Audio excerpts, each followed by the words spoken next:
Hey folks, alright, so just wanted to show you my new place that I'm staying at.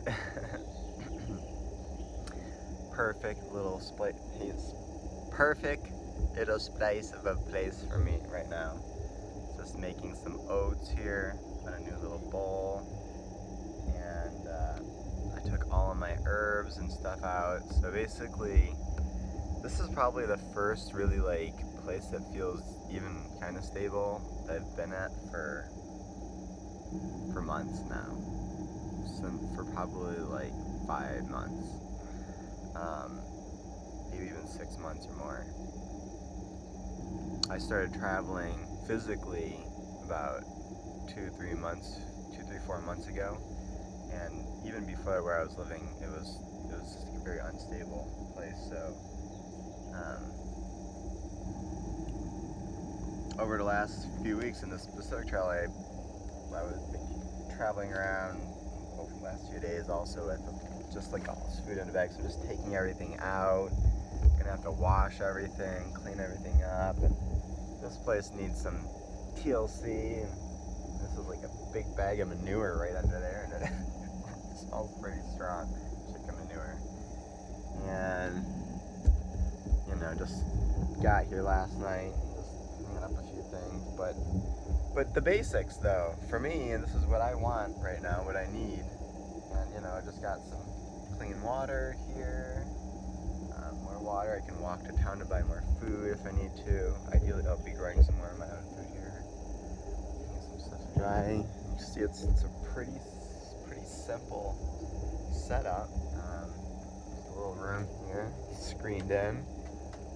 My essential oils up there. I'm getting a very much needed backup on my computer and unloading some stuff so I can make more room for videos on there.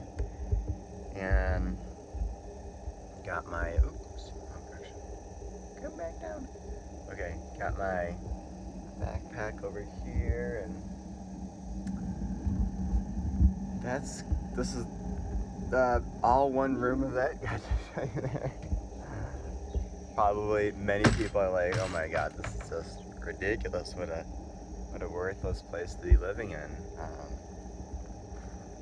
Got some water here that's been caught from the tarp above here. A couple of tools back there, and another gutter for more rain catchment. But I'm going to show you a little bit more out here. Tell you a little bit more about what I'm looking for. And the reason I want to tell you a little bit about it is because the resource that many people are... Okay, so let's start back to here. When people start making 15 grand a year, basically enough to cover very basic needs like food, some basic shelter, some level of convenience with making your food. There's lots of studies. This is actually a pretty well studied topic. Once people make enough for those basic things, their level of happiness doesn't increase with the more money that they make. Okay. In some ways, they can sound kind of cliche. Yet you can see that our actions show that that's not understood.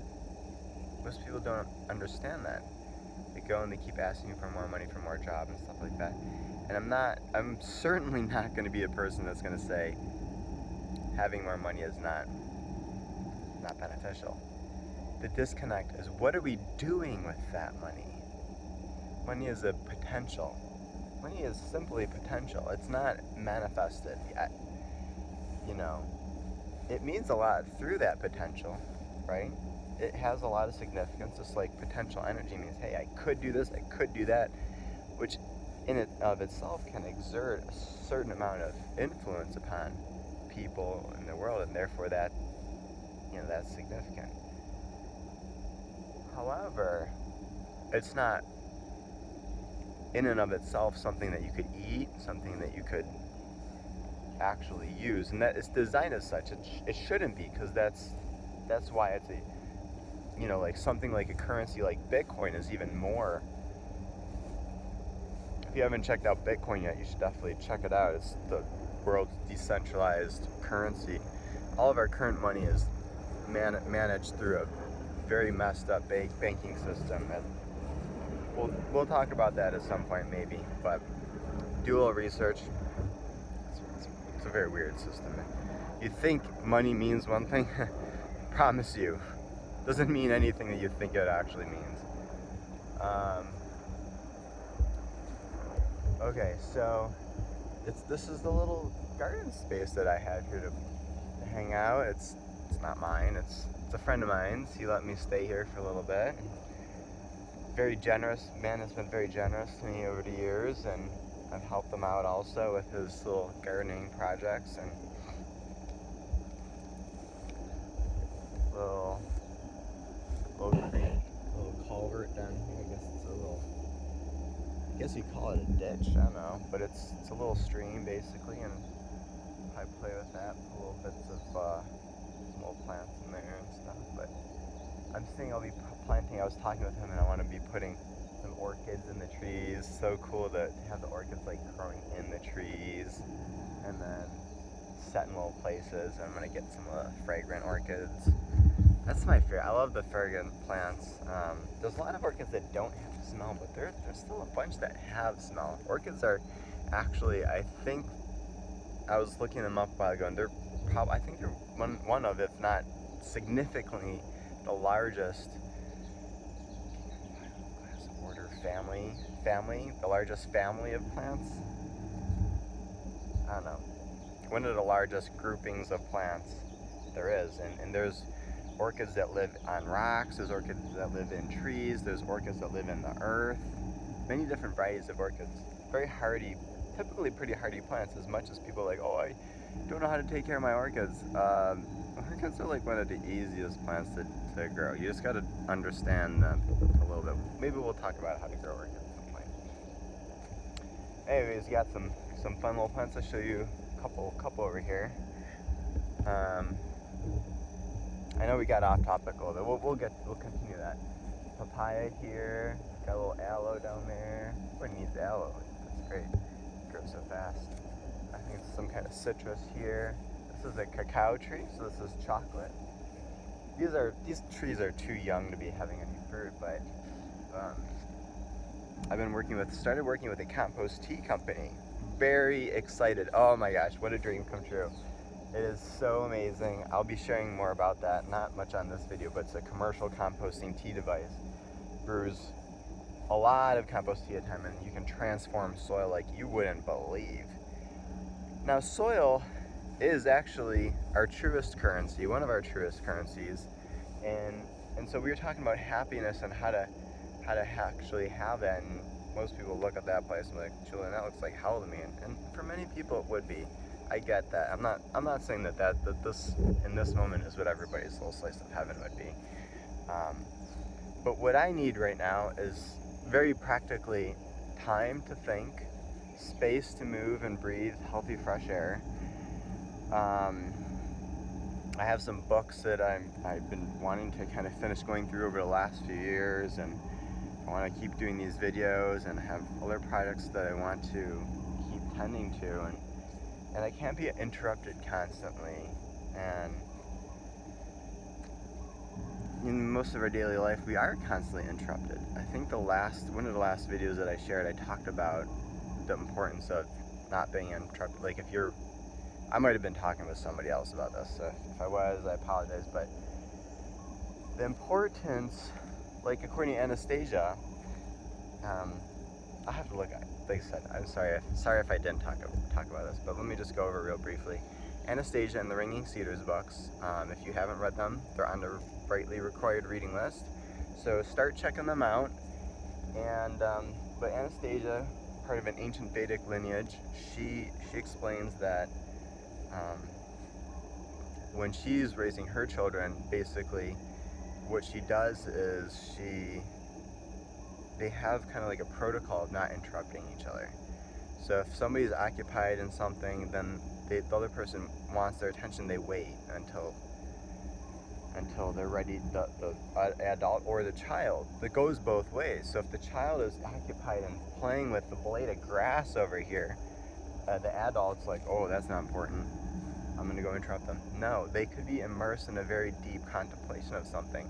So what that does is it allows for a person's thought processes to move actually very, very fast as they are able to focus on minute details and process things very deeply and integrate them into their psyche and awareness. That's actually incredibly important. If you don't get that, we will probably go over this a lot more because it's a really important topic, but suffice it to say for this moment that allowing oneself to become immersed in what you're doing is really, really important. And this also requires a fundamentally different way that we structure our environments and so that we aren't being constantly distracted.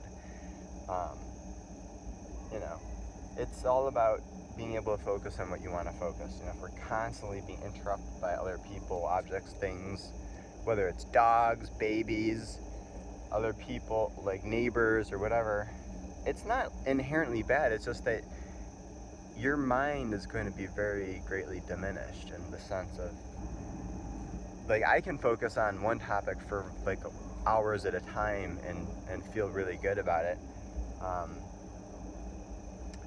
But what about if you could do that for days at a time? Like, the quality of what you're looking at will be very different, you know? And that's kind of one of the things that I started this video talking about, is that what I need to give to myself now is time to think, get into topics more deeply. And I'm not saying that I don't want to hang out with other people at all. In fact, I really, really do. And when I talk with them and be with them, I want to be able to show up 100%. So, anyways, this is my little life right now, my little project that I'm with, and I know it doesn't look like much for many, but I want to kind of encourage people to start looking at their own life a little bit more deeply. How is your environment set up? Is it distracting you? Is it bringing you closer into more intention with your body? You can write affirmations on your walls. You can write all kinds of stuff that cause you to go in and reflect and to think and to contemplate. So, thanks for joining me today, and let's see, if I was to leave you with something today, it would be that. Just like, what is that, you know? Like, this is a topic, that's an important topic. I don't know when we'll revisit it, but I just really want people to start thinking about how is their environment, you know, to be conscious in creating it, and adding more plant life and more nature is always a good thing. And to tend to it with love is the most important thing. Okay, folks, I will see you later.